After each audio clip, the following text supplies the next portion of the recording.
দাদা কীভাবে মৃত্যু ঘটনা কী করে ঘটলো? উনি রেলে চাকরি করতেন, রিটায়ার্ড। কী নাম ওনার নাম হচ্ছে রত্না চক্রবর্তী। বয়স 62+। ওনাকে হিয়ারিংয়ে ডাকা হয়েছিল। সকালবেলা বাড়ির থেকে বেরিয়ে হিয়ারিংয়ে গেছেন পানপুর বিডিও অফিসে। এটা হচ্ছে নৈহাটি বিধানসভা। নৈহাটি বিধানসভার এটা হচ্ছে 77 নম্বর পার্ট, দ্বিতীয় গ্রাম পঞ্চায়েতের নান্না এলাকাটার নাম, নান্না গ্রাম। বিচিত্র আবাসনে উনি থাকতেন। সকালবেলা বেরিয়ে গিয়েছেন এখান থেকে ওই পানপুর বিডিও অফিসে। শীতের বিকেল তাড়াতাড়ি শেষ হয়ে, মানে তাড়াতাড়ি সন্ধে হয়ে যায়, তো তার আগে শেষ হয়েছে। শেষ হওয়ার পর উনি বেরোতে যাচ্ছেন যখন, তখন ওই গেটের বাইরে উনি মাথা ঘুরে পড়ে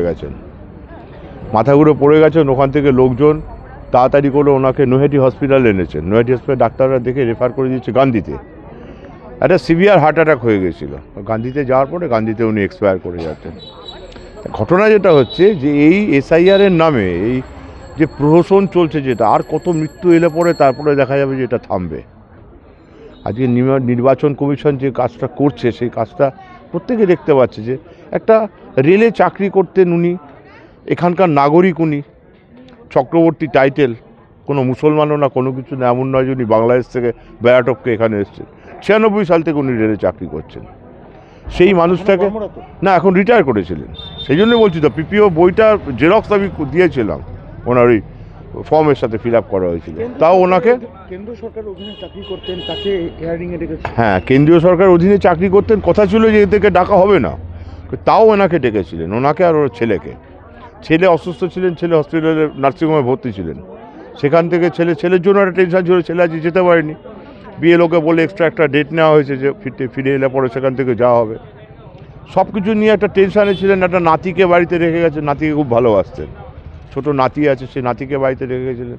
সব চিন্তাভাবনা সব ইয়ের থেকে মানে যা হয় আর কি।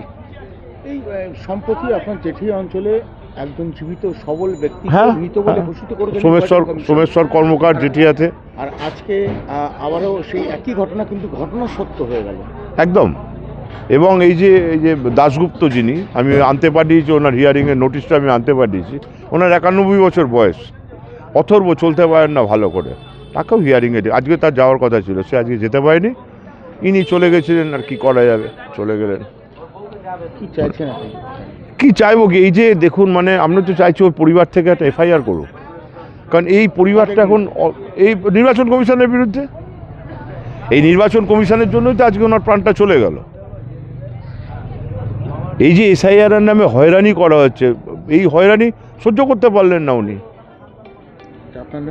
আমার নাম তীর্থপ্রতিম মুখার্জি। আমি ব্যারাকপুর 1 পঞ্চায়েত সমিতির সদস্য।